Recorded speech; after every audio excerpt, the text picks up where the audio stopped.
Elle, c'est la nouvelle attestation qui vous accompagnera partout où vous allez dès ce samedi. Elle reste obligatoire pour aller faire vos courses, aller à un rendez-vous médical, chercher vos enfants à l'école ou encore aider des personnes vulnérables ou précaires.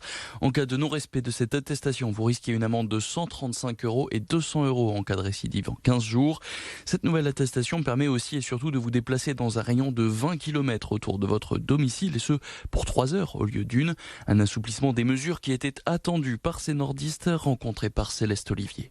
Alors moi je respectais pas forcément le 1 km donc j'allais quand même dans les parcs un peu plus loin et tout ça.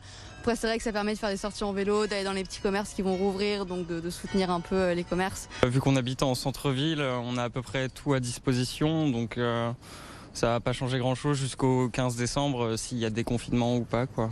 En fait, ça changera à peu près rien. Il y a assez peu de gens qui vont courir 20 km ou juste les personnes qui veulent se déplacer chez leurs amis, etc.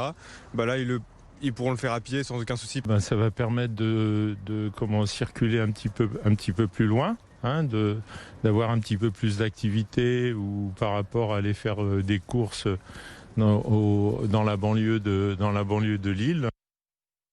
Pour aller à 20 km, il faut parfois une voiture. Bonne nouvelle, les cours de conduite reprennent, mais la préparation des examens théoriques comme le code reste en distanciel. Autre bonne nouvelle, cette fois pour les sportifs, les activités de plein air et sans contact peuvent reprendre. Les activités extrascolaires sont de nouveau autorisées, mais seulement celles en extérieur. Celles en salle devront attendre le 15 décembre prochain. Et puis les visites de logement sont elles aussi de nouveau autorisées dès aujourd'hui. Autre nouveauté, les offices religieux peuvent de nouveau se tenir, mais dans une limite de 30 personnes maximum.